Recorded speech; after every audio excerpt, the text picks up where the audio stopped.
इसके अलावा medieval history में भी मैंने ओल्ड एनसीईआरटी पढ़ी थी, लेकिन ज़्यादा फायदा मुझे प्रीलिम्स के लिए कहाँ से हुआ था, जो लूसेंट की बुक आती है, तो लूसेंट की बुक में काफ़ी सारे जो फैक्चुअल क्वेश्चन रहते हैं, और जो फैक्चुअल चीज़ें आज तक प्रीलिम्स में काफ़ी ज़्यादा पूछने लगे हैं। फिर जो मॉडर्न हिस्ट्री है, मॉडर्न हिस्ट्री में मैंने वो स्पेक्ट्रम होती है उसको पढ़ा था, क्योंकि स्पेक्ट्रम में वो सारी चीज़ कवर है जो एनसीईआरटी में है या फिर बिपिन चंद्रा में है, वो सारी चीज़ में कवर हो जाती है। आर्ट एंड कल्चर में नितिन सिंघानिया सर की बुक है, उसको फॉलो किया था। एनवायरनमेंट के लिए दृष्टि IAS की जो उपयोग बुक आती है उसको अच्छे से पढ़ा था, और उसके अलावा करंट अफेयर है। ऐसे ही जो साइंस एंड टेक्नोलॉजी के लिए, उसके लिए भी दृष्टि के नोट्स थे, उनको फॉलो किया था। और इकोनॉमी के लिए ऐसे मैंने वीडियोस इधर उधर से देख लिए थे, तो वहाँ से हो गया था। बाकी जो करंट अफेयर थी वो वहाँ से तैयार कर लिया था। ज्योग्राफी के लिए एनसीईआरटी पढ़ा था, और उसके अलावा जो दृष्टि की जो मैगजीन्स होती है उसमें लास्ट में ये सीरीज निकालते हैं, वो मेंस बेसिस प्रीलिम्स बेसिस, तो मैंने मेंस और प्रीलिम्स के वो दोनों निकाल लिए थे, और उस वाला एडिशन मैंने ले लिया था। तो वहाँ से क्या है, एक वो बड़ी वाली बुक की बजाय वो छोटे छोटे जो रहते हैं शॉर्ट्स में, वो काफ़ी ज़्यादा काम आए थे। तो उनसे जब मैं प्रीलिम्स की लगभग मैं 4 एग्जाम दिया था, चारों में प्रीलिम्स मैंने क्वालिफाई किया है। पहली बार में इंटरव्यू तक पहुंचा था, सेकंड में मैंने मेंस दिया था, तीसरी बार में IPF हो गया था, और चौथी बार में इस बार 120 रैंक आ गई। तो ये उनसे ये पूरा होता कि किस तरीके से उनको यूज कर सकते हैं। बाकी मेंस के लिए मैंने कहाँ से अपना रिसोर्स है वो तैयार किए थे, तो वो भी मैं बता दूंगा। तो जनरली 4-5 चीज़ों के ऊपर मैं फोकस करूँगा, क्योंकि हम मैक्सिमम स्टूडेंट होंगे जिनका शायद ऑप्शनल सब्जेक्ट मैथमेटिक्स नहीं होगा। तो मैथ से 1-2 लोगों का ही है अगर मैथमेटिक्स, हम मैं 5 या 10 लोग मान लो, लेकिन उनका मैं थोड़ा बता दूंगा कि किस तरीके से करना है, क्या मैथ के फायदे हैं, क्या नुकसान है। बाकी जनरली तो चीज़ है कि प्रीलिम्स में हमको किस तरीके से तैयार करना है, क्योंकि आजकल जो प्रीलिम्स है वही बहुत टफ हो गया है। सब इन दी सेंस कि लोगों का प्रीलिम्स ही नहीं निकलता, तो मेंस तो फिर बाद में आएगा। तो प्रीलिम्स में तो हम जो बात करेंगे, पहला मैं प्रीलिम्स में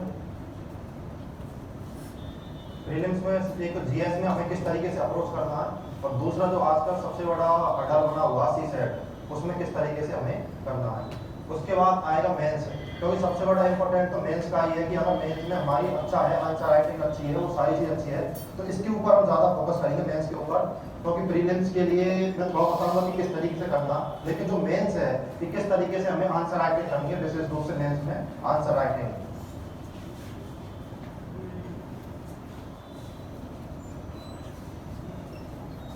और एक चीज फोकस रहेगी ऐसे पे, ऐसे में हम किस तरीके से अच्छा ऐसे लिख सकते हैं, और जो एक लास्ट में रहेगा टाइम मैनेजमेंट है।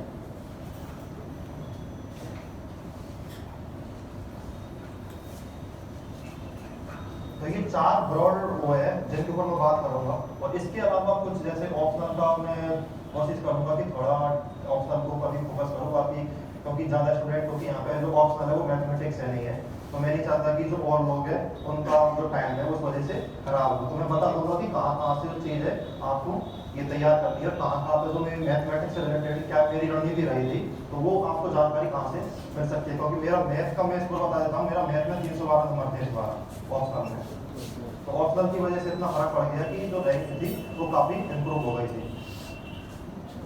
चलो पहले स्टार्ट करते हैं, पहले प्रीलिम्स से स्टार्ट करते हैं कि प्रीलिम्स में हमें किस किस तरीके से चीज़ों को कवर करना है, क्योंकि प्रीलिम्स का बहुत बड़ा इंपॉर्टेंस है। अगर प्रीलिम्स पास नहीं हुआ तो उसके बाद मुझे जो मेंस है वो मेंस देने को ही नहीं मिलेगा। तो प्रीलिम्स में जो कौन सी चीज़ है जो ज़्यादा इंपॉर्टेंस है, तो उनके ऊपर प्रीलिम्स में सबसे पहले है GS।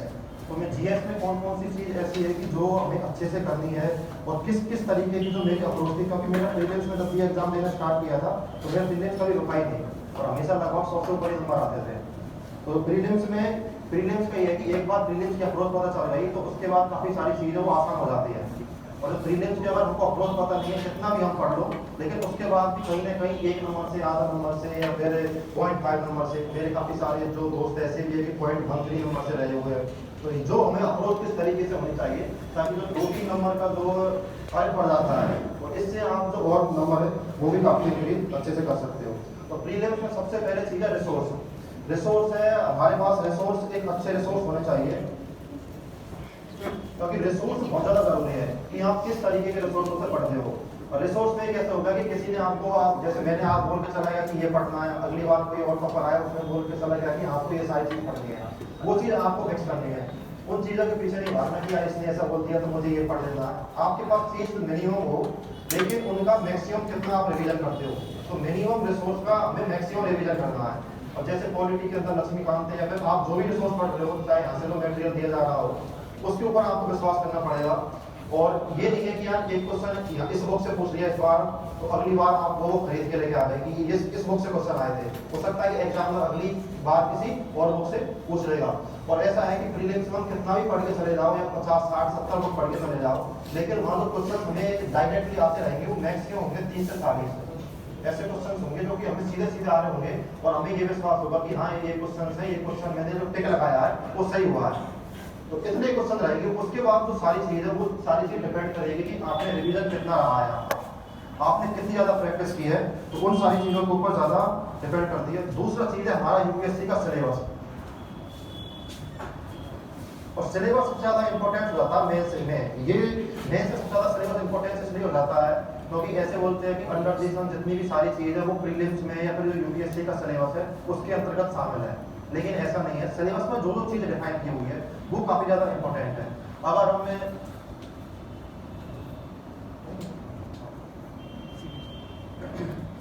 अगर जो सिलेबस है, सिलेबस अगर हमने अच्छे से कवर किया है तो उसमें हमारी काफ़ी सारी चीज़ें अपने आप ही कवर हो जाएंगी। तो मैं बताऊंगा भी मेंस में मैं और थोड़ा अच्छे से बताऊंगा। प्रीलिम्स को मैं थोड़ा ओवरव्यू बता रहा हूँ किस तरीके से हमें चीज़ है उनको करना है। इसमें हो गया था मिनिमम रिसोर्स, मैक्सिमम आउटपुट, और सबसे एक चीज़ इंपॉर्टेंट है जिसको हम भूल जाते हैं, previous year question paper. Previous year question paper बहुत ज़्यादा जरूरी है।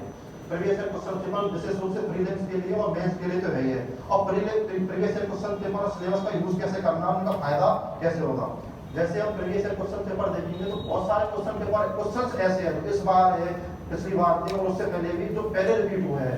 तो अगर पेपर को अच्छे से एनालिसिस करोगे तो 10 से 15 क्वेश्चंस तो ऐसे रहते हैं जो सीधे सीधे पहले टाइप के क्वेश्चंस पूछे हुए हैं। जैसे एक दो बार मनी मल्टीप्लाई का क्वेश्चन 4-5 बार पूछा हुआ है।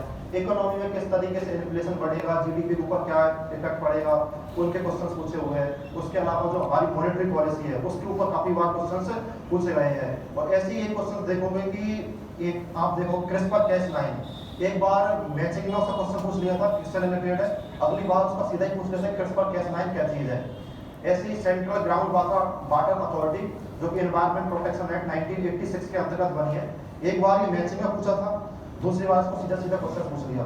तो ऐसे अगर आप पेपर को देखोगे तो पेपर्स में से बहुत सारी चीज ऐसी है जो पहले से पूछी हुई है और उनको फिर से रिपीट करते हैं, वो तो हो गया सीधा सीधा। दूसरी चीज आती है थीम्स। बहुत सारी थीम्स हैं जिनके ऊपर यूपीएससी का सीधा सीधा फोकस रहता है। तो एक तो ये 10 से 15 क्वेश्चन तो ऐसे हैं वो सीधे सीधे रिपीट होंगे, और उसके अलावा कुछ थीम्स हैं। थीम्स के ऊपर कैसे है, जैसे कुछ काफी सारी चीजें जैसे WTO है, वर्ल्ड इकोनॉमिक फोरम से है। उसके अलावा कुछ सारी चीज और देखोगे जो करंट अफेयर से रिलेटेड रहती है। जैसे इंटरनेशनल रिलेशन में काफी सारे जो कंटेम्प्रेरी इशू है, चाहे जैसे अभी रूस यूक्रेन का हो, सीरिया का हो, उससे पहले अफगानिस्तान का हो, या फिर अफ्रीका वाले देश हो। यहाँ से अगर आप पिछले बार 2013 से लेके और 2022 तक, अभी 23 का जो पेपर हुआ है, अगर उनको अच्छे से एनालिसिस करोगे तो आपको ये पता लग जाएगा कि जितने भी सारे कंटेम्प्रेरी इश्यू न्यूज में रहते हैं उनमें किस तरीके के क्वेश्चन यूपीएससी पूछती है। जनरली पूछेंगे कि अफगानिस्तान है, इससे कौन कौन से देशों की बाउंड्री लगेगी, वहाँ की किसी वाटर बॉडी का नाम दे देंगे। उसके अलावा सिटियों का नाम दे देते हैं कि सिटी का नाम इधर दे दिया, उसके अलावा मैच करना पूछ लिया, उसमें पेयर 1 सही, पेयर 2 सही, इस तरीके का आसपास ऑप्शन बनाने लग गए। तो ये थीम्स है। इसके अलावा अगर आप देखो चावल हुआ इकोनॉमी के अंदर, चावल के ऊपर 2022 का 3 क्वेश्चन थे, 2021 में 1 क्वेश्चन था, उससे पहले 20 में लगभग 1 या 2 क्वेश्चन थे। एक बार पूछा कि इंडिया सबसे ज्यादा एक्सपोर्ट किसका करता है, ये पूछ लिया था। दूसरी बार कि सबसे ज्यादा मीथेन कौन सी जो फसल के नाम दे दिए थे 4-5, इनमें से किससे निकलती है, तो पूछा था। उसके अलावा एक राइस इंटेंसिफिकेशन मेथड होता है, उसकी कुछ प्रॉपर्टीज पूछ ली थी। तो इन सबसे हमें क्या पता चल रहा है कि यूपीएससी की जो कुछ थीम्स ऐसी है जो फिक्स है, वो हमको कहां से पता चलेगी, प्रीवियस ईयर क्वेश्चन पेपर से। प्रीवियस ईयर क्वेश्चन पेपर इतना अच्छे तरीके से कर लो, करने का मतलब ये नहीं कि आपने सबको रट के बैठ गए, उनको अच्छे से एनालिसिस करो कि किस टॉपिक के ऊपर ज्यादा क्वेश्चन का फोकस किया जा रहा है, किस तरीके से क्वेश्चन पूछे जा रहे हैं।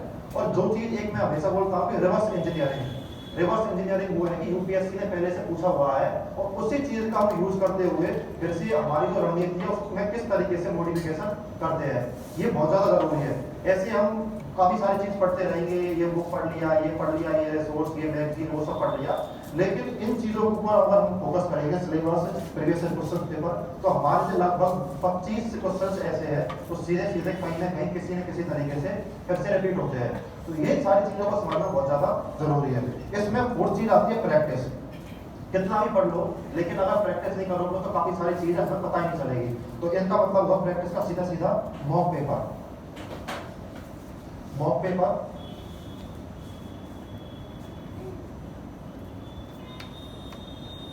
Mock test. तो मॉक टेस्ट में सबसे ज्यादा जरूरी ये है कि आप मॉक टेस्ट को किस तरीके से देखते हो और वहां पे गलती करते हो तो गलती से क्या सीखते हो। एक ऐसा हो गया कि मॉक टेस्ट दिए जा रहे हो लेकिन ये पता ही नहीं चल रहा कि मेरी क्या गलती है, मुझे किस तरीके से इंप्रूवमेंट करने की जरूरत है। तो मैं जनरली क्या करता था कि जैसे ही मैंने कोई मॉक पेपर में इस तरीके से देता था जैसे एग्जाम का बिल्कुल माहौल है, पूरा 2 घंटे एग्जाम में मिलते हैं, तो मैं लगा के चलता था कि मुझे 1 घंटे और 50 मिनट का पेपर अपना पूरा करना है। क्योंकि 10 मिनट में उसके मान के चलता था प्लस 10 मिनट कि 10 मिनट में हम एग्जाम देने जाओगे तो आपको कभी पानी भी पीना है, अगर हो गया तो फिर काफ़ी बार नर्वस टाइप से होगा तो उसके 10 मिनट चले गए। एग्जाम के अंदर फिर अटेंडेंस शीट है वो सब फिल करनी पड़ती है 2-3 बार, तो उसका हो गया। और उसके अलावा 10 मिनट आप ऐसे मान के चलो तो मैं 1 घंटे 50 मिनट लगा के चलता था, इसमें मुझे अपना पेपर खत्म करना है। उसमें ऐसा नहीं हुआ कि मैंने बस ऐसे ऑप्शन टिक कर लिए, मैं प्रॉपर OMR शीट लेके बैठा था, उसमें प्रॉपर गोले फिल करता था कि किस तरीके से हमें जो OMR में गोले फिल करने हैं, क्योंकि उसका भी टाइम है तो काफी ज्यादा इंपॉर्टेंस रहता है। अब यहाँ पे जो गलती होती है वो गलतियों को पहचानना बहुत ज्यादा जरूरी है। मॉक पेपर में गलती क्या क्या होती है, एक गलती जैसे मुझे पता चली थी खुद को कि मेरी कहाँ गलती होती थी। एक गलती होती थी कि मैं क्वेश्चन को काफी बार गलत पढ़ लिया, उसमें से पूछा हुआ है कि निम्न में से कौन सा कथन सही नहीं है। सही नहीं है तो हमने उसको क्या पढ़ लिया कि सही है, जनरली क्वेश्चन में ऐसे ही पूछते हैं, तो ये चीज गलत हो जाती है। 2-3 बार मेरी गलत हुई।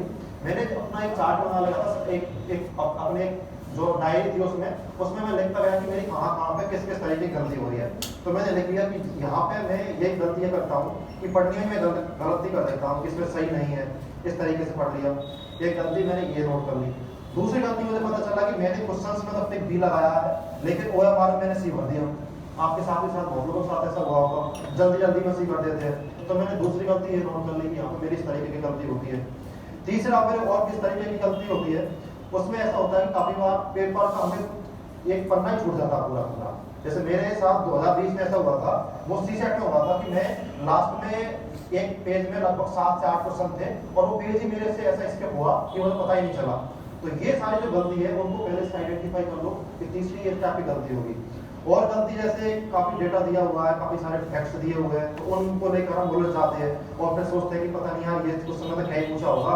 और ऐसा है कि एक बहुत बड़ा क्वेश्चन लिख दिया, जैसे मान लो कि एक इस टाइप का क्वेश्चन है कि जिसमें 8-9 लाइन लिखी हुई है कि इतना बड़ा, और उसको देख के हम ऐसा लगे कि यार एक लाइन में लगभग 4 लाइन एक ऑप्शन में, फिर इसमें 4-5 लाइन है, या फिर 6-7 स्टेटमेंट्स दिए हुए हैं, उनको देख के डर जाते हैं कि 6-7 स्टेटमेंट है, ये तो शायद हमको आ ही नहीं रहा होगा। लेकिन सबसे ज्यादा इजी क्वेश्चन ये वाले रहते हैं। तो क्वेश्चन को देख के कि एक लाइन पढ़ा उसके बाद सोचा कि ये क्वेश्चन शायद मेरे से नहीं होगा, इसके बारे में कुछ नहीं पता नहीं है। लेकिन जब उसके ऑप्शन पढ़ेंगे, ऑप्शन हम देखेंगे तो जो एलिमिनेशन टेक्निक है उसके बारे में मैं 5th पॉइंट में बात करूंगा। जो एलिमिनेशन टेक्निक है, एलिमिनेशन टेक्निक, तो उससे वो सारी चीजें रहेंगी। उसमें कुछ इस तरीके से लिखा होगा कि ये चीज तो संभव हो ही नहीं सकती। मान लो क्वेश्चन इस तरीके से दिया हुआ है, काफी बार ऑप्शंस देखे होंगे कि जलवायु परिवर्तन के जो इंडिया है या फिर जो दूसरी कंट्री है उसके ऊपर क्या प्रभाव पड़ेंगे। तो उसमें एक स्टेटमेंट ऐसा दे देंगे कि 2100 तक पृथ्वी से सारे जो कोरल भित्तियां वो समाप्त हो जाएंगी। तो ऐसे कैसे हो जाएगी, सारी की सारी कोरल भित्तियां समाप्त हो जाएंगी, इस तरीके का स्टेटमेंट। अब मैं जैसे मैं खुद का एक्सपीरियंस बताता हूँ कि 2021 या 22 में क्वेश्चन पूछा था सोलर फ्लेम का, तो सूर्य से जो ज्वाला निकलती है उनका क्वेश्चन पूछा था और उसमें 7 स्टेटमेंट दिए हुए थे। एक बार तो देखने के बाद लगा कि सोलर फ्लेम के बारे में इतना मुझे पता भी नहीं है, लेकिन जब उसमें 1-2 स्टेटमेंट देखे तो वहां से चीज पता चलेगी। उसमें एक स्टेटमेंट ऐसा था कि सोलर फ्लेम आने से पृथ्वी पर सुनामी की संभावना बहुत अधिक बढ़ जाती है। अगर सब लोगों ने इतना पढ़ा हुआ है, अगर सोलर फ्लेम लगभग हर साल या फिर 1-2 साल में आते हैं और अगर कहीं सुनामी की वजह से आई भी होती तो हमको पता नहीं चलता क्या सुनामी तो इतनी बड़ी चीज है। तो वो ये कहां से आया कि हमारा एग्जाम के अंदर कॉमन सेंस और प्रेजेंस ऑफ माइंड बहुत ज्यादा जरूरी है कि कॉमन सेंस की वजह से सोचना कि एग्जाम में हमारे पास तो कॉमन सेंस है, कितनी चीज हम पढ़ के जाएंगे, लेकिन एग्जाम में कॉमन सेंस होगा और एग्जाम में हमारा प्रेजेंस ऑफ माइंड कैसा है, उस टाइम हम चीज़ों को रिकॉल कर पा रहे हैं, आर्टिकुलेट कर पा रहे हैं, और उस तरीके की हमारी स्किल्स अगर डेवलप हुई तो प्रीलिम्स एग्जाम हमारे लिए काफ़ी ज़्यादा ईजी हो जाएगी। तो उस तरीके का ऐसा है, देखने के बाद सुनने के बाद ऐसा लगता है कि मैंने कहीं सुना है नहीं। अब अगर हमने ये सारी चीज़ सुनी हुई नहीं है तो इसका मतलब तो इस टाइप की चीज़ घटना हुई नहीं होगी। उसमें एक स्टेटमेंट, उसमें एक स्टेटमेंट दिया था और एक स्टेटमेंट वहां पे इस तरीके का भी दिया हुआ था कि सोलर फ्लेम आने से पृथ्वी के आधे से अधिक भाग में आग लग जाएगी, और पृथ्वी के अगर आधे से ज्यादा भाग में आग लग जाती तो हम बचते क्या। तो इस टाइप के जो स्टेटमेंट है बहुत ज्यादा बिग स्टेटमेंट रहते हैं, तो ये चीज कहां पता चलेगी हमें, कॉमन सेंस से। अब ऐसे एक एग्जांपल और देता हूं, एक दो बार शायद उसका पूछा था, एक सोलर पंप का क्वेश्चन पूछा था। और सोलर पंप का क्वेश्चन ये था कि जो सोलर पंप है और पिस्टन पंप है, इन दोनों में दे दिया था कि जो सोलर से जो एनर्जी निकलती है उससे पिस्टन पंप तो हम चला सकते हैं, लेकिन जो नॉर्मल पंप है वो चला नहीं सकते। भाई क्या दिक्कत है, दोनों के लिए चाहिए तो लाइटिंग। अब वो सोलर पंप हो, पिस्टन पंप हो या फिर कोई और तरीके का पंप हो, तो ये चीज़ ऐसे है कि हमको पता नहीं रहेगी, हम कहीं इनको पढ़ के भी नहीं जाएंगे, लेकिन इतनी चीज पढ़ने के बाद हमारा जो इंट्यूशन है, प्रेजेंस ऑफ माइंड है और जो स्किल्स है वो ऐसी डेवलप हमारी हो जाएगी कि उसके बाद अगर कोई इस टाइप का जो बेग स्टेटमेंट दिया हुआ है वो भी अपने आप सही हो जाएगा। तो उसको फिर वो लोग तो कपड़दारी दिए वो आती है हमारी एलिमिनेशन टेक्निक से। बहुत सारी चीज पढ़ने के बाद और इतना सारा रिसोर्स को आर्टिकुलेशन करने के बाद, previous question paper, mock paper, syllabus, ये सारी चीज है, उन सब करने के बाद ये सारी चीज आती है। तो और इसमें फिर ये भी है कि जहाँ जहाँ हमारी मिस्टेक्स हो रही है उन मिस्टेक्स एग्जाम में रिपीट नहीं होनी चाहिए। मेरे बहुत सारे जो फ्रेंड्स हैं उनकी एक से कम नंबर से वो रहे हुए हैं। अगर इन सारी मिस्टेक्स के ऊपर काम करें तो लगभग जो 5 मिनिमम बता रहा हूँ मैं, 5 नंबर तो हमारे इतने सीधे सीधे हो सकते हैं, जो कि हम एग्जाम में छोटी छोटी गलती करते हैं, सिली मिस्टेक्स करते हैं, पढ़ने में गलती कर देते हैं, लिखने में गलती कर देते हैं, भरने में गलती कर देते हैं। तो ये सारी चीज़ों से हम छुटकारा फिर पा सकते हैं। और एक चीज है जो सबसे ज्यादा जरूरी है मुझे लगता है इस एग्जाम के अंदर, पूरे एग्जाम के चाहे प्रीलिम्स हो, मेंस हो, इंट्रेंस हो, वो है हमारा कॉन्फिडेंस। और कॉन्फिडेंस में सबसे ज्यादा जरूरी है कि हमारा खुद का सेल्फ कॉन्फिडेंस कितना है। जब एग्जाम देने हम जा रहे हैं तो तैयारी इस तरीके से करो कि जाते टाइम ऐसा नहीं लगना चाहिए कि यार पता नहीं मेरा तो होगा ही नहीं शायद। मतलब जाओ एग्जाम देने जाओ रूम से एग्जाम सेंटर तक, तो अंदर इस टाइप की फीलिंग्स आनी चाहिए कि यार मेरा नहीं हुआ, नहीं तो शायद किसी का होगा भी नहीं। इस तरीके की अगर फीलिंग्स होनी चाहिए, और इस तरीके की फीलिंग्स तब आएगी तब आप इन सारी चीज़ों के द्वारा प्रैक्टिस करके जाओगे। तो मैं कभी भी जाता था तो मेरा कॉन्फिडेंस यही रहता था कि इतना पढ़ने के बाद अगर ये क्वेश्चन नहीं आ रहा मुझे, तो शायद ऐसे लगभग 5 से 10 स्टूडेंट या 5 से 10% ही लोग होंगे जिनको ये सारी चीज़ आ रही होगी। तो ये सारी चीज़ कहाँ से कि हमें कॉन्फिडेंस देती है हमें कि तैयारी इस लेवल की करो कि हमारा जो कॉन्फिडेंस है अपने आप बना रहे। अब कॉन्फिडेंस के चक्कर में ये भी नहीं कि ओवर कॉन्फिडेंस हो गए कि पढ़ ही नहीं रहे, सर ने तो बोला कि यार कॉन्फिडेंस रखना बस और कैसे सोच के जाएंगे तो एग्जाम पास हो जाएगी। तो कॉन्फिडेंस इन सारी चीज़ों से डेवलप होगा, और ये सारी चीज़ आप करोगे तो अपने आप जो सारी चीज़ें अपने आप सेटअप हो जाएगी। तो ये था कि प्रीलिम्स में कौन कौन सी चीज़ जो मुझे लगता है कि ये जो इम्पोर्टेंस है, किस किस चीज़ का कहाँ इम्पोर्टेंस है, PYQ, mock paper, elimination, resource, और इसके साथ साथ जो हमारा कॉन्फिडेंस। तो प्रीलिम्स का ही हो गया। उसके बाद मेंस प्रीलिम्स में जो सबसे ज़्यादा आजकल ये GS की चीज़ हो गई किस तरीके से। उसके बाद जो CSET आजकल सब लोगों के लिए, मतलब ऐसे लोग इसमें इस बात फेल हो गए कि जिनको ऑप्शनल मैथमेटिक्स है, IIT से जो पढ़े हुए हैं, एक दो बार पहले से सेलेक्टेड हो गए, लेकिन फिर इस बार फिर फेल हो गए CSET में। अब ये मैं डरा नहीं रहा, मैं ये बता रहा हूँ कि जो लोग इसको निगलेक्ट कर देता है कि यार CSET चलो हो जाएगा, उनके लिए ये है। बहुत सारे जो लोग हैं ह्यूमैनिटी से पढ़े हुए हैं, लेकिन वो CSET की अपनी जो स्ट्रेंथ है, अपनी जो कमजोरी है, उनको पहचानते हैं और उसके बाद उनके ऊपर काम करते हैं, तो उनके लिए सारी चीज़ अपने आप ईजी हो जाती है। तो CSET में ज़्यादा तो मैं आपको बता नहीं पाऊंगा क्योंकि मेरा ऑप्शनली मैथमेटिक्स था, और उसके अलावा मेरा ग्रेजुएशन IIT में हुआ था, तो मुझे मैथमेटिक्स में इतना डर नहीं था। हाँ, थोड़ा डर मुझे भी था, ऐसा नहीं है कि मुझे बिल्कुल डर नहीं था। तो मैंने जो मुझे लगा कि कहाँ से आप कौन कौन सी चीज़ कर सकते हो, तो सबसे पहले तो ये कि खुद का लेवल हमारा कहाँ पे है, कहाँ पे हम अभी स्टैंड कर रहे हैं। काफ़ी सारे लोग होंगे कि जिनको CSET उनको कमजोर होगा, उनके लिए अलग रणनीति होगी। कुछ लोग ऐसे होंगे कि जिनका CSET अच्छा है, SSC के लिए तैयारी किए हुए हैं, तो उनके लिए रणनीति फिर अलग होगी। लेकिन जो मेरी रणनीति थी, सबसे पहले तो खुद का लेवल हम पहचानो कि हम कहाँ पे स्टैंड कर रहे हैं। अगर आप एक दो पेपर दे के देखें उसमें हमारे लगभग 90 या फिर 100 के लगभग नंबर आ रहे, तो अपने जो CSET है या 80 तक भी आ रहे, तो इतना डरने की जरूरत नहीं है। अगर एक दो पेपर हमने लगा के देखे और हमारी जो रेंज है लगभग 40 से है 50 नंबर के बीच में है, तो उस पर फिर हमें थोड़ा काम करने की जरूरत है। इससे डरने की जरूरत नहीं है कि डरना है, डरना बिल्कुल नहीं है। अगर पहले से अगर डर गए, अंडर कॉन्फिडेंस हो गए, नर्वस हो गए, तो ऐसे एग्जाम पास होने वाला है नहीं है। तो डरना तो बिल्कुल नहीं है। डरने नहीं डरो, उसके लिए सबसे बड़ी चीज़ ये है कि उस चीज़ के ऊपर सबसे पहले बाहर करोगे। सबसे पहले तो इसको खत्म करते हैं। जैसे मुझे आंसर राइटिंग से डर लगता था पहले स्टार्टिंग में, तो मैं सोचता था कि यार एक आंसर स्टार्ट करने में ही बहुत दिक्कत हुई थी, 1 महीना लग गया सोचते सोचते कि अब स्टार्ट कर देता हूँ, अब स्टार्ट कर देता हूँ। लेकिन उसके बाद ऐसा रूटीन बना लिया जो पहले कि अगर मुझे सुबह जागना है, फ्रेश सारा काम करके ब्रेकफास्ट करके सबसे पहले पढ़ाई स्टार्ट करनी है आंसर राइटिंग से। तो जो काम सबसे कठिन लगता है उसको सबसे पहले कर दो। आंसर राइटिंग से स्टार्ट कर दिया दिन की, अब आंसर राइटिंग पहले हो गया, बाकी की बहुत सारी चीज होने लग जाएगी। तो उसकी ऐसी हैबिट हुई कि जिस दिन आंसर नहीं लिखता था तो शाम तक ऐसे लगता था कि यार आज तो कुछ ना कुछ जो हिस्सा है अपनी पढ़ाई का वो छूटा हुआ है। तो फिर ये लगभग ये चली थी मेरी प्रोसेस लगभग 5-6 महीने। तो 5-6 महीने में जो आंसर राइटिंग है उससे ऐसा वो हो गया कि आंसर राइटिंग में फिर मजा आने लग गया। जिस दिन अगर आंसर नहीं लिखा उस दिन ऐसा लगता था कि यार पता नहीं कुछ ना कुछ चीज मिसिंग है, और रात को सोते टाइम यार आज आंसर लिखा ही नहीं, तो अगले बार उठ के फिर 2 या 3 आंसर डेली लिखने। तो सीसेट का ये थोड़ा टॉपिक से डेविएट हो गए। सीसेट में आप ये देख लो कि आपका लेवल कहाँ पे, और लेवल के साथ साथ जो इसमें भी वही चीज है कि सिलेबस देखो, सिलेबस प्रीवियस क्वेश्चन पेपर, उनमें कुछ कुछ टॉपिक्स ऐसे हैं जो फिक्स है, जिनके ऊपर ज्यादातर यूपीएससी क्वेश्चन पूछ रही है। जैसे जो मुझे आइडेंटिफाई होते कि एक हम देखोगे कि हमारा जो नंबर थ्योरी है, नंबर थ्योरी के ऊपर लगभग 15 से 20 क्वेश्चन रहते हैं, 10 से 15 तक कम से कम रहते ही है। उसके अलावा कुछ कुछ टॉपिक ऐसे जैसे परम्यूटेशन एंड कॉम्बिनेशन हुआ, घड़ी वाले क्वेश्चन हुए, कैलेंडर वाले क्वेश्चन हुए, ये क्वेश्चन ऐसे है। उसके अलावा जो सिलोजिज्म वाले क्वेश्चन है, और फिर कुछ कुत्ते बकरी है स्टाफ के जो क्वेश्चन पूछते हैं वो काफी सारे इजी क्वेश्चन होते हैं स्टाफ के। तो अपने अपने हिसाब से आइडेंटिफाई कर लो कि मुझे कहाँ कहाँ पे किस किस तरीके से करना है। अब इसमें ये हो गया कि हमारी जो रीजनिंग और मैथ है उनमें हमें किस तरीके से करना है। तो यह आप देख लेना खुद के हिसाब से कि हम आप कहाँ पे हैं। शायद हो सकता है कि इसमें जो बुक्स भी मिल जाए कोई अच्छी बुक होगी, लेकिन मैं इसमें कोई बुक पढ़ा भी नहीं था स्पेसिफिकली। मैंने जो अपनी तैयारी की थी वो की थी केवल प्रीवियस क्वेश्चन पेपर से। उसके अलावा मैंने यहाँ से अपने जो टॉपिक्स थे, टॉपिक्स थीम आइडेंटिफाई कर ली, और उनके फिर मैंने कुछ ना कुछ वीडियो देख लिए थे।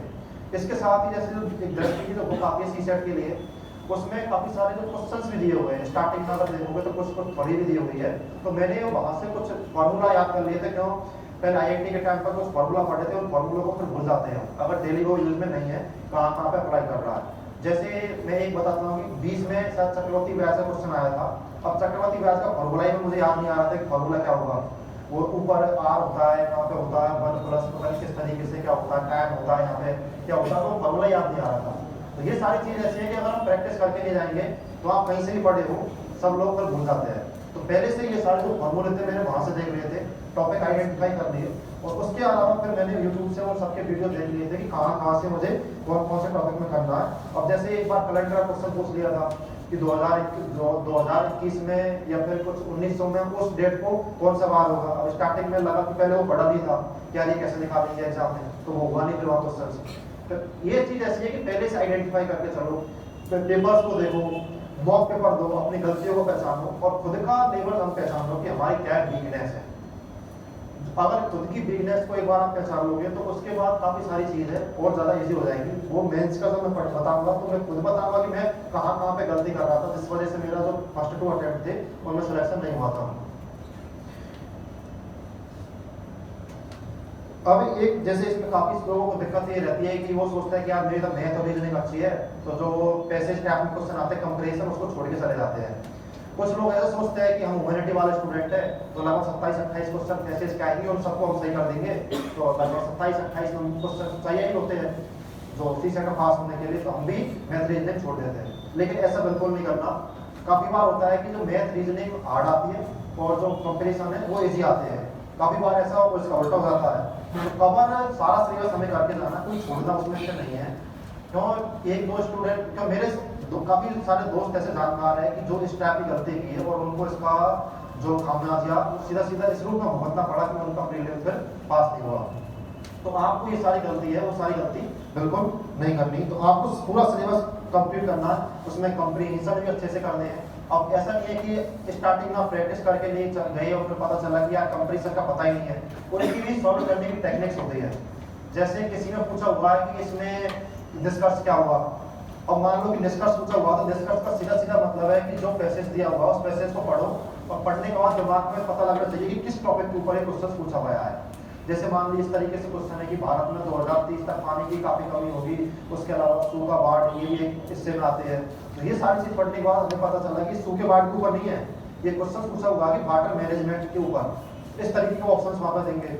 उसके अलावा कुछ ये पूछेंगे इसका मेन आइडिया क्या है, या फिर एक तरीके का वो पूछते हैं कि इसमें तो कौन कौन से अजम्पशंस पहले से लिए गए हैं, अजम्पशंस कुछ टाइप के क्वेश्चंस होते हैं, तो इसमें अलग अलग टाइप के क्वेश्चंस बनते हैं। तो ये अगर आप कहीं से देखोगे, जो बुक है प्रीवियस क्वेश्चन पेपर की दृष्टि वाली, उसमें भी ये सारी चीज अच्छे से बताई गई है कि किस तरीके के क्वेश्चंस में हमें जो हमारी अप्रोच है वो किस तरीके की होनी चाहिए। उसके अलावा काफी सारे हम यूट्यूब पे काफी जो टॉपर्स है उन्होंने भी ये इसको अच्छे से बताया गया है कि किस तरीके से हम जो सीसेट का पेपर है कंप्रीहेंशन उनको अप्रोच कर सकते हैं। तो मेरा अप्रोच ये रहती थी सीसेट के पेपर में कि मुझे लगभग 30 से 35 क्वेश्चंस में इनके करता था जीएस और रीजनिंग के, और लगभग 15 से 16 क्वेश्चंस इसके होता था। टोटल लगभग 50 के 45 से 50 के लगभग की अप्रोच रहती थी कि इतना क्वेश्चंस में कर दूंगा। तो ये मेरी अप्रोच रहती थी। अब इसमें आप कैसे भी कर सकते हो, जैसे काफी स्टूडेंट का कोई रहता है कि लगभग 27-28 क्वेश्चन वो कंप्लीशन का कर देते हैं और लगभग 20-25 क्वेश्चन इनका कर देते हैं, तो उनका भी लगभग 50 के लगभग ऐसा हो गया। 45 से 50 ये रह सकती है अपनी। तो एक चीज ये हो गई। तो ये सीसेट का क्यों ज्यादा मैं बता भी नहीं पाऊंगा, और मैं ऐसे कि ये पढ़ लो वो पढ़ लो, तो क्यों मैं खुद ने इस तरीके से पढ़ा नहीं था, मुझे इसमें इतनी दिक्कत भी नहीं हुई थी। तो इसके लिए आप किसी और इस तरीके के जो कैंडिडेट है, कोई टॉपर है जिसने बताई हो किस तरीके से पढ़ना, तो वहां से आप ये सारी चीज देख सकते हो। एक चीज जो प्रीलिम्स में मैंने की थी और जो टेस्ट पेपर है, मॉक पेपर है, वो सब देने के बाद तो मैं मैथमेटिक्स का मैं ऑप्शनल था, तो कहीं ना कहीं तो मुझे मैथ को अप्लाई करना था। तो मैंने फिर यहाँ भी क्या किया कि मैंने बताया अपनी एक वो बना ली थी चार्ट की पेपर, इधर मैंने लिखा नंबर ऑफ क्वेश्चन अटेम्प्ट, इधर मैंने लिखा राइट क्वेश्चन, इधर रॉन्ग क्वेश्चन और इधर नंबर, ये कितने मेरे नंबर्स आ रहे हैं। ऐसे करके मैंने टेबल बना ली। और इस पेपर मान लो इसमें मैंने 85 क्वेश्चन किए, इसमें कितने सही हुए कितने गलत हुए, कितने नंबर मेरे यहाँ पे आ रहे हैं। तो उस साल लगभग मैंने जैसे सबसे ज्यादा मॉक पेपर दिए होंगे, मैंने 2019 में मेरा पहला अटेम्प्ट दिया था, तो लगभग मैंने 35 से 40 अपने जो मॉक पेपर थे उतने दिए थे। तो सबकी मैंने ऐसे चार्ट बना लिया और यहाँ से मैंने देख लिया कि मुझे किस रेंज में क्वेश्चन करने हैं। तो यहाँ से मुझे पता चल गया कि मुझे लगभग 85 में 90 अगर क्वेश्चन करता हूँ तो लगभग मेरा 15 से ज्यादा अबव क्वेश्चन गलत होते हैं, और जो मेरे नंबर है लगभग 100 से ऊपर आते हैं।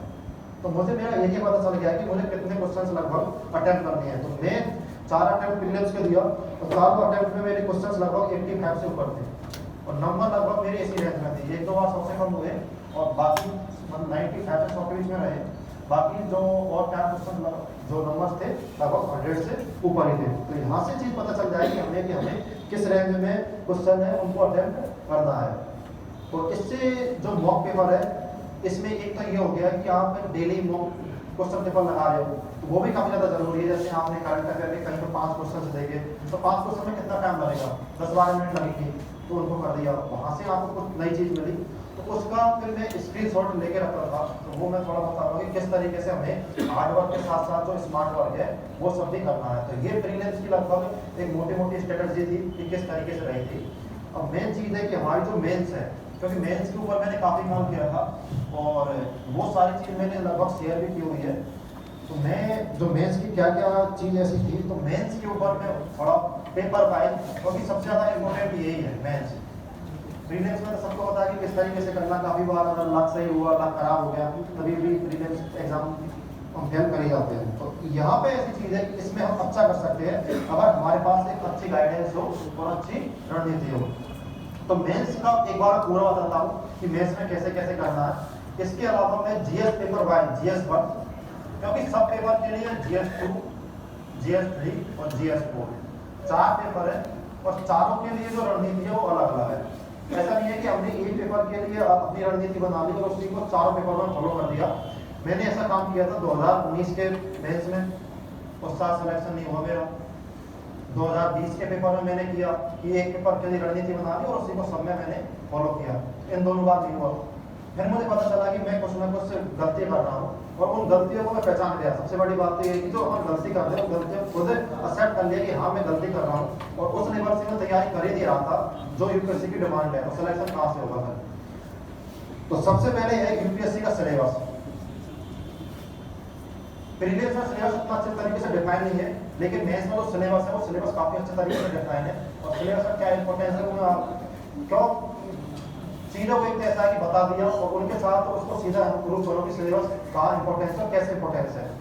जीएस पेपर 1 वहाँ पे हिस्ट्री मॉडर्न एशियन हिस्ट्री और उसमें एक टर्म लिखी हुई है। अगर सिलेबस को देखोगे कि आर्ट आर्किटेक्चर एंड लिटरेचर, अगर आपने पढ़ा होगा कि कला वास्तुकला और साहित्य, ये 3 टर्म वहाँ पे लिखी हुई है स्पेसिफिकली जो एशियन का सिलेबस है उसमें, कि एशियन टाइम से लेके और मॉडर्न टाइम तक हमारी जो आर्ट आर्किटेक्चर और लिटरेचर।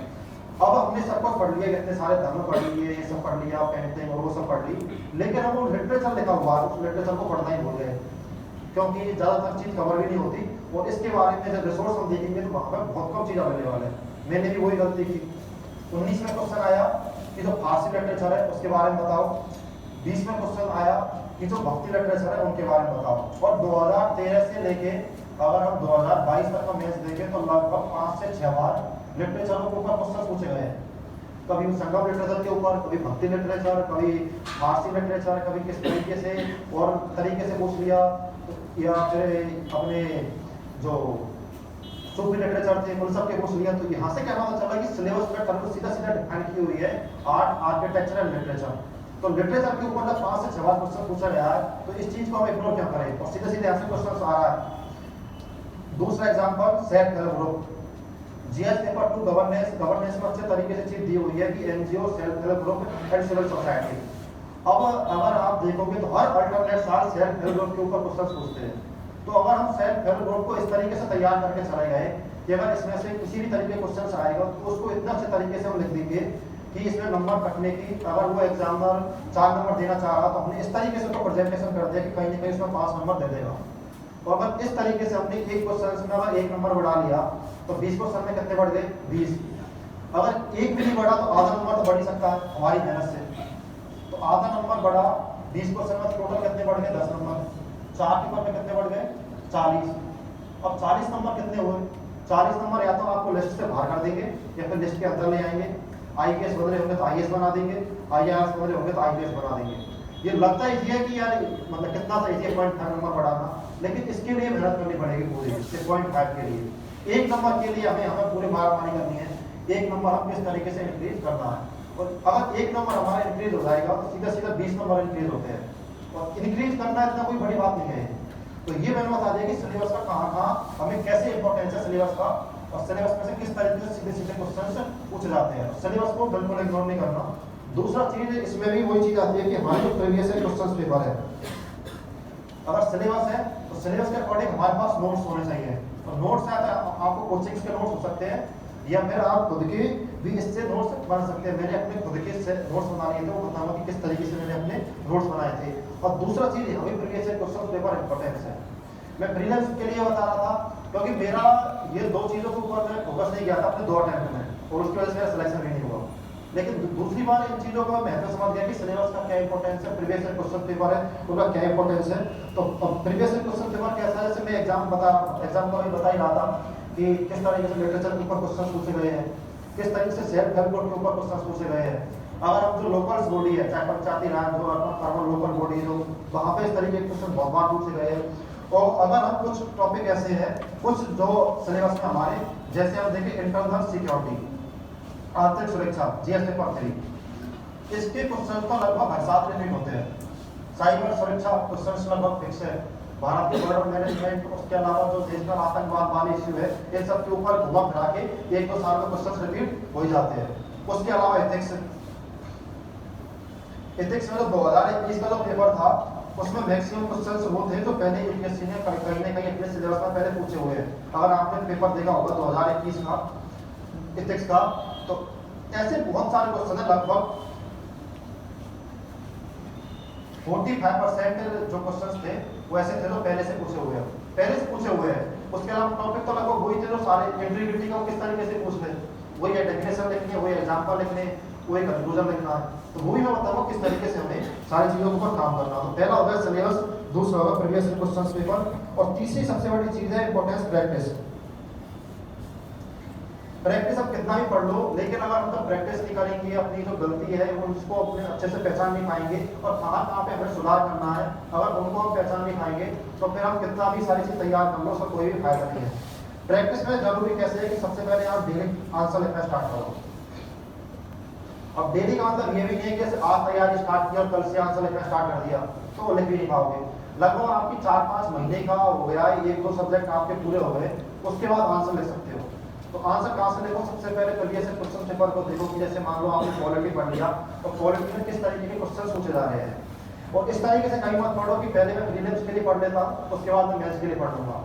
जो सिलेबस प्रीलिम्स में और मेंस में कॉमन है उसके लिए इंटीग्रेटेड तैयारी करो, और जो सिलेबस ऐसा है कि जो प्रीलिम्स में नहीं पूछते वो मेंस में पूछते हैं उनके लिए फिर हम अलग से मेंस स्पेस में तैयारी कर सकते हैं, क्योंकि बहुत कम टॉपिक ऐसे हैं जैसे इंटरनल सिक्योरिटी हुआ या फिर इथिक्स है या डिजास्टर मैनेजमेंट है, इस टाइप के कुछ टॉपिक है जो कि प्रीलिम्स में नहीं है, सीधे सीधे मेंस में आते हैं। तो प्रैक्टिस तो पहले डेली प्रैक्टिस करो, उसके अलावा साथ साथ जो 10-15 क्वेश्चंस वाला होता है, 10-15 या फिर 20 क्वेश्चंस जो मॉक पेपर है वो दे सकते हैं। तो मैं क्या करता था कि जब मैं प्रीलिम्स हुआ था उससे पहले डेली प्रैक्टिस करता था, जैसे ही मेरा प्रीलिम्स पास हो गया उसके बाद मैंने टेस्ट सीरीज ज्वाइन की और जो 20 क्वेश्चंस लिखना या उस तरीके से मैंने लिखना स्टार्ट किया। जैसे आप कोचिंग में भी मुझे लगता है कि टेस्ट होते होंगे कि आप वीकली या महीने में टेस्ट होते होंगे, उनको देने की कोशिश करो कि उनमें ऐसा उनको इग्नोर मत करो कि यार तो मैं पढ़ाई नहीं क्या लिख के आऊँगा। लेकिन एक बार यहाँ पे आओगे काफ़ी बार आपको सोचने में पता चलेगा कि यार इंट्रोडक्शन नहीं लिख पा रहे कि सोचना क्या है। तो पहली बार लिखना स्टार्ट किया था मुझे इंट्रोडक्शन लिखने में लगभग 10 मिनट में सोचता था कि देखो कैसे इंट्रोडक्शन लिखना ही क्या है। बॉडी में आया था मुझे पॉइंट पता नहीं चल रहा कि लिखना किस तरीके से है, कंक्लूजन में पता नहीं चल रहा किस तरीके से लिखना। पहली बार आंसर लिखने में लगभग 30 मिनट मुझे लगे होंगे। 30 मिनट में जाके मैं अपना एक आंसर कंप्लीट कर पाया होगा तो ऐसा लग रहा था कि 7 मिनट में आंसर कैसे होगा। लेकिन जब 1 महीने लिखा तो उसके बाद 30 मिनट अपने आप 15 मिनट में आ गए।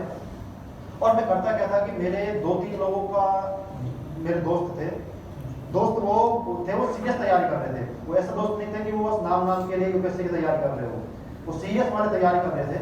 तो हमने ये बना लिया था कि एक क्वेश्चन डेली लिख के तू मुझे भेजना, एक क्वेश्चन मैं तुझे भेजूंगा, और जिस दिन अगर आंसर नहीं लिखा उस दिन तू मुझे मैसेज कर देना कि भाई आज तुमने अपना पूरा काम किया नहीं, या फिर उसके तरीके से ये होगा कि रिस्पॉन्सिबिलिटी हो गई और एक दूसरे के साथ में अकाउंटेबिलिटी फिक्स कर दिया। तो ये हुआ कि रेगुलर लगभग 2-3 महीने तक आंसर लेके एक दूसरे को चेक करवा लिया कि आज में कहाँ और इम्प्रूवमेंट हो सकता है, कौन कौन से पॉइंट इसमें और डाल सकते हैं। एक सबसे बड़ी दिक्कत हमारे साथ ये भी रहती है कि हम हिंदी में थोड़े भावनात्मक हो जाते हैं, इमोशनल, और पूरी लैंग्वेज लिखने लग जाते हैं। जैसे मान लो कि एक आपको एग्जाम्पल देना है कि सोशियल ऑडिट का एग्जाम्पल देना है। अब सोशियल ऑडिट में आपने लिखा कि मेघालय मॉडल, सबको पता है कि मेघालय में सोशियल ऑडिट के लिए अलग से कानून बना हुआ है। अब एक तो ऐसे एक तरीका ये हुआ कि आपने जैसे सोशियल ऑडिट ऐसे लिखा, सोशियल ऑडिट ऐसे लिखा, एग्जाम्पल में से लिख दिया कि मेघालय मॉडल। एक तरीका ये हुआ। एक तरीका ये हुआ कि आपने इस तरीके से लैंग्वेज लिखी कि सारे राज्यों को मेघालय की तरह सोशियल ऑडिट को लागू करने के लिए एक अलग से कानून बनाया जाना चाहिए जैसे कि मेघालय राज्य ने बनाया है। बात सही नहीं है वो, इसमें उस तरीके में नहीं जाना, हमको ज्यादा से ज्यादा कंटेंट है उसमें लिखना है। हमको पेज भरने से मतलब नहीं है, अगर हमारा कंटेंट होगा उसके अंदर, कंटेंट के अंदर क्वालिटी होगी, प्रेजेंटेशन अच्छे से होगी तो अपने आप जो नंबर है वो अपने आप आएंगे। तो ये सारी चीज कहाँ से होगी, तो ये सारी चीजों के ऊपर भी हमें फोकस करना। तो हम ये भी करते थे या कहाँ से हम जो अननेसेसरी वर्ड है वो हम यूज करते हैं और अननेसेसरी वर्ड है उनको हम कम करना है। तो उससे फायदे क्या है कि एक तो आप ज्यादा कंटेंट डाल पाओगे, एक आपका जो टाइम है वो भी बचेगा, तो टाइम मैनेजमेंट भी इससे अपने आप बच जाएगा। तो ये चीज हो गई कि प्रैक्टिस और क्वेश्चन पेपर। अब 5 जो चौथी चीज है वो है आपका कंटेंट। कंटेंट इंपॉर्टेंट है, कंटेंट के साथ साथ चीज आपकी इंपॉर्टेंट है प्रेजेंटेशन और उसके अंदर क्वालिटी। स्टार्टिंग में आपको उस चीज के ऊपर फोकस नहीं करना है कि आपको 7 मिनट में आंसर लिखना है। स्टार्टिंग में आपका फोकस होना चाहिए कि आंसर के अंदर आपका कंटेंट क्वालिटी वाला कंटेंट हो, प्रेजेंटेशन आपकी अच्छी हो। अगर स्टार्टिंग में प्रेजेंटेशन कंटेंट और क्वालिटी के साथ अगर कंप्रोमाइज कर दिया और हम क्वांटिटी के पीछे भागने लगे कि हमें 7 मिनट में आंसर कंप्लीट करना है, तो वो लास्ट तक होते ही चला जाएगा। अगर स्टार्टिंग से आप उन सारी चीज़ों को साथ लेके चल लेंगे, स्टार्टिंग में हम कंटेंट अच्छा लिखेंगे, प्रेजेंटेशन अच्छे से करेंगे और क्वालिटी बेहतर रखेंगे, तो धीरे धीरे जो टाइम है अपने आप कम होने लगेगा और लास्ट तक जाके आप 6 मिनट 7 मिनट में आंसर आराम से लिख पाओगे। तो उसका ऐसा लोड नहीं लेना कि यार 7 मिनट में हम कैसे आंसर लिखेंगे एग्जाम में। जब प्रीलिम्स होता है उसके बाद अपने आप उस तरीके का मोटिवेशन आता है, 100 की जगह जो हमारी एफिशिएंसी है लगभग 105 176 हो जाती है कि जितना सब पढ़ते हैं तो पूरा याद रहने लग जाता है। तो ऐसा नहीं होता कि भूलते हैं कुछ, क्योंकि उस टाइम ऐसा दिखता है कि अगर मेंस पास हो गया तो इंटरव्यू तक पहुंचना है और माइंड में ये सारी चीज चलती रहती है कि आप जिस दिन एग्जाम पास कर जाऊंगा तो उस दिन मैं कहाँ किस पोस्ट पर रहूंगा। तो वो सारी चीजें माइंड में होती है तो अपने आप जो मेहनत है वो अपने आप डाउन हो जाती है और एफिशिएंसी अपने आप बढ़ जाती है। तो कंटेंट हो गया,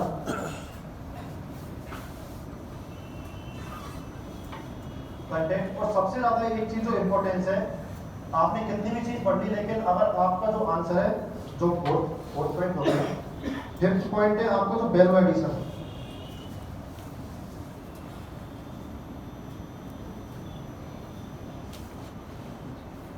वैल्यू एडिशन कैसे करना है ये काफी ज्यादा इंपॉर्टेंट है। एक जनरल आंसर तक क्या आओगे और इस वैल्यू एडिशन से आपका 1 नंबर या फिर 0.5 नंबर इंक्रीज हो गए।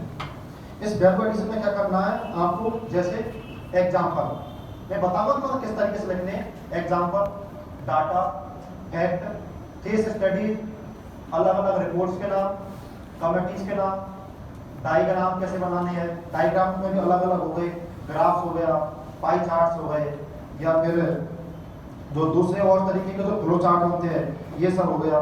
इसके अलावा काफी सारे जो फेमस पर्सनालिटीज है उनका कोई स्टेटमेंट होगा, जैसे प्राइम मिनिस्टर जी का है या चीफ जस्टिस ऑफ इंडिया का है या फिर जो एक्सटर्नल अफेयर मिनिस्टर है उन्होंने कुछ बोला हुआ है, या फिर और सारी फेमस पर्सनालिटी जैसे गांधी जी हो गए या फिर अम्बेडकर जी, नेहरू जी, उन्होंने किसी चीज के ऊपर कुछ स्टेटमेंट दिया हुआ है, तो वो सारी चीजें हो गई। तो ये सारी चीजें हमारी वैल्यू एडिशन के अंदर।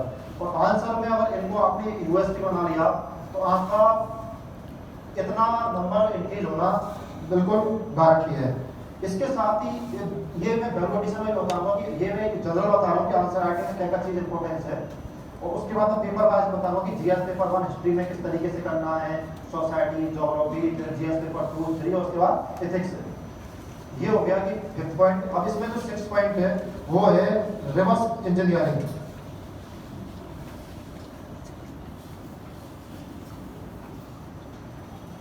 रिवर्स इंजीनियरिंग का मतलब ये होता है कि जो चीज यूपीएससी ने पहले पूछी हुई है उसका हम आंसर में किस तरीके से यूज कर सकते हैं। अब जैसे काफी सारा कंटेंट ऐसा है कि यूपीएससी सीधा सीधा हमको दे देती है जो प्रीवियस ईयर क्वेश्चन पहले दिए हुए हैं। अब जैसे साइबर सिक्योरिटी का अगर हम देखेंगे प्रीवियस ईयर क्वेश्चन पेपर, तो उसमें क्या क्या चीज दिया हुआ है। एक बार क्वेश्चन पूछा था कि साइबर सिक्योरिटी क्या है और साइबर सुरक्षा नीति के संबंध में बताइए, तो हमको यहाँ से पता चल गया कि सरकार का एक प्रयास कौन सा साइबर सिक्योरिटी में, साइबर सुरक्षा नीति। दूसरी बार क्वेश्चन पूछा गया था साइबर सिक्योरिटी के बारे में बताइए, और information technology act IT act 2000 वाला है उसके बारे में भी क्वेश्चन पूछ लिया था। एक इसमें एक्ट कौन सा हो गया, ये हमारी पॉलिसी हो गई, दूसरा हमारा आईटी एक्ट हो गया। एक साथ क्वेश्चन पूछा था साइबर सिक्योरिटी से रिलेटेड डेटा प्रोटेक्शन एक्ट और बीएन श्रीकृष्णा कमेटी के रिपोर्ट, यहाँ के ऊपर क्वेश्चन था। तो यहाँ से हमको क्या पता चल गया कि डेटा प्रोटेक्शन एक्ट भी होना चाहिए और डाटा और बीएन श्रीकृष्णा समिति के रिपोर्ट भी होने चाहिए। एक बार क्वेश्चन पूछा था कि साइबर सिक्योरिटी के बारे में बताइए और साइबर डॉग के बारे में क्वेश्चन पूछ लिया था, शायद 20 में या ऐसे कुछ। तो एक हमारे पास हो गया साइबर डॉग। ये चीज तो हुआ जो यूपीएससी ने खुद अपने पेपर से पहले लिखी हुई है। तो अगर हम पेपर्स को अगर अच्छे से पढ़े और उनको रिवर्स तरीके से यूज कर ले तो काफी सारी चीजें ऐसी तैयार हो गई। हमारे पास पहले से पॉलिसी पता चल गई, एक्ट हमको पता चल गया, हमें रिपोर्ट यहाँ से पता चल गई और बेस्ट प्रैक्टिस भी पता चल गई कि केरल में साइबर डॉग नाम की कोई ऐसी चीज है और कोई अच्छी चीज होगी तभी तक यूपीएससी ने पूछी है। नहीं बाकी तो दूसरे स्टेट भी है वहां का भी तो कोई एग्जांपल होगा, लेकिन कुछ ना कुछ इसमें खास हुआ तो यूपीएससी ने इसको पूछा हुआ तो इसको एग्जांपल में सीधा यूज करो। तो ये हुआ कि किस तरीके से हमें एग्जांपल है उसको यूज करना है। एक चीज यूपीएससी काफी बार लिखती है कि जो भारत में 2021 में होने वाले जो भूकंप है उनके बारे में उदाहरण से समझाइए। जब वही दे रही है कि उदाहरण से लिखना है तो हम इतने सारे क्वेश्चन लिखेंगे तो वहां पे हमारी भी तो ये मैंडेटरी हमको लगना चाहिए। तो यूपीएससी एग्जांपल्स पर फोकस कर रही है तो हमको भी तो फोकस करना चाहिए। तो जितने भी हम क्वेश्चन लिखेंगे तो उनमें हम कोशिश करेंगे कि एग्जांपल से कम इंक्लूड हो, 2-3 एग्जांपल्स हो। तब फिर वो रिपोर्ट्स और कमेटी के बारे में पूछे तो फिर हमको भी ये सारी चीज को इंक्लूड करना चाहिए। तो ये हो गया कि रिवर्स इंजीनियरिंग को पहले से चीज पूछी हुई है उनको हम किस तरीके से अच्छे से यूज कर सकते हैं। इसके साथ ही जैसे एक चीज है स्टैंडर्ड टर्मिनोलॉजी। स्टैंडर्ड टर्मिनोलॉजी बहुत ज़्यादा जरूरी है। जैसे काफ़ी बार हम ये सारी चीज पढ़ते हैं, एक तो इडर अंदर, अब एक इसको लिख दिया कि इडर अंदर लिखा, एक उसको लिखा कि छिपी हुई भुखमरी। अब छुपी हुई भुखमरी एग्जाम में कोई बारे को समझेगा ही नहीं। एक हमने अच्छे से लिखा उसको कि इडर अंदर, तो ऐसा चीज नहीं करना कि आपको पूरा हिंदी में पेपर लिखना है। देवनागरी लिपि में आप बिल्कुल यूज कर सकते हो, जैसे इडर अंदर, इसके बारे में वो समझ जाएगा। और इस बात की कोई गारंटी नहीं है कि जो कॉपी चेक करने वाला वो हिंदी मीडियम का हो। और छिपी हुई भुखमरी का मतलब उसको पता भी नहीं होगा। इस तरीके का हम वर्ड यूज करेंगे। एक जैसे ग्लास सीलिंग का यूज करते हैं कि काफी सारे जो डिपार्टमेंट्स है वहाँ पे जो महिला है उनके ऊपर एक इस तरीके से सीलिंग लगा दी जाती है कि जो हायर लेवल है वो बढ़ ही नहीं पाती। तो ग्लास सीलिंग करने से होगा कि इसके अंदर बहुत सारी चीजें पहले से इंक्लूड हो गई। ऐसे हिडन अंदर इसमें भी बहुत सारी चीज पहले से इंक्लूड हो गई। और कुछ और टर्म है जैसे स्ट्रेटेजिक ऑटोनॉमी है, तो ये भी अपने आप इसके अंदर इंक्लूड हो गया। तो ये स्टैंडर्ड टर्मिनोलॉजी हो गई। और नौवां जो पॉइंट है वो है सबसे cost benefit analysis. Cost benefit analysis कैसे है, जैसे मान लो कि वर्ल्ड हिस्ट्री है एक टॉपिक, वर्ल्ड हिस्ट्री का जितना सिलेबस है लगभग उतना ही सिलेबस या फिर उससे कम इंटरनल सिक्योरिटी का होगा। ये तो आपको पता होगा, शायद आपने पढ़ा होगा तो कि वर्ल्ड हिस्ट्री का जितना सिलेबस है उससे कम जो सिलेबस है वो हमारा इंटरनल सिक्योरिटी का होगा। और वर्ल्ड हिस्ट्री में से पेपर देखा होगा एक क्वेश्चन मैक्सिमम पूछते हैं और उसकी भी कोई गारंटी नहीं कि उसको पूछे। जैसे शायद 22 में तो एक भी क्वेश्चन नहीं था, 21 में एक क्वेश्चन था 15 नंबर का। लेकिन जो इंटरनल सिक्योरिटी आंतरिक सुरक्षा, उसके क्वेश्चन नंबर भी फिक्स है और उसके नंबर भी फिक्स है कि आंतरिक सुरक्षा में से लगभग 50 नंबर के क्वेश्चन आएंगे। और क्वेश्चन नंबर भी फिक्स है कि आप देखोगे तो 9, 10 और 19, 20 ये इंटरनल सिक्योरिटी क्वेश्चन रहते हैं। 4 2 10 नंबर के और 2 15 नंबर के, तो टोटल 50 नंबर का आंतरिक सुरक्षा हो गया। ये सेम चीज जीएस पेपर 2 में है, इंटरनेशनल रिलेशन, वहां से भी 50 नंबर के क्वेश्चन फिक्स है। क्वेश्चन नंबर 9, 10 और 19, 20 क्वेश्चन नंबर तक फिक्स है। मतलब पिछले 4-5 साल में अगर देखें तो 19 के बाद 19, 20, 21, 22 4 साल में ये पूरा पैटर्न फॉलो हुआ है। Question number 50 number 50 number. तो अगर हम ज्यादा फोकस किस पे करना है, हमको आंतरिक सुरक्षा पे करना है, अब मैं उस पे करना है, इंटरनेशनल रिलेशन पे करना है। अगर जीएस पेपर 1 की बात करें तो सोसाइटी, जितना सोसाइटी का सिलेबस होगा लगभग उतना ही सिलेबस हमारा वर्ल्ड हिस्ट्री का। सोसाइटी कितने नंबर की आती है, 75 नंबर की, 80 नंबर की। और वर्ल्ड हिस्ट्री कितने की आएगी, 15 नंबर की, और उसकी भी कोई गारंटी नहीं है। तो ये थी मेंस की मतलब क्या क्या किस तरीके से हमें आंसर लिखना। और हम थोड़ा पेपर वाइज भी करते हैं क्योंकि अलग अलग पेपर है, उनके लिए जो रणनीति है वो अलग अलग होनी चाहिए। इतना सब सुन के ऐसा तो नहीं लगा पता नहीं यार कैसे होगा ये सारी चीज। एक भाई को तो आ ही नहीं रही है।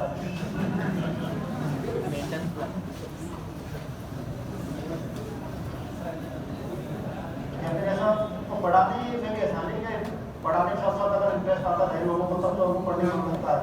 हो सकता है कि शायद काफी लोगों को बोरियत फील हो रही होगी। ऐसा हो सकता है ना कोई ऐसे बच्चों ने भी कर लेंगे क्या जीएस 1 से स्टार्ट करते हैं। जीएस 1 में 3 चीज है, हिस्ट्री है, ज्योग्राफी है और सोसाइटी है। बस सिलेबस तो बता दो, सिलेबस तो आपको पता रहना चाहिए कि किस तरीके का सिलेबस है हमारा। अब सबसे पहले जो हिस्ट्री है,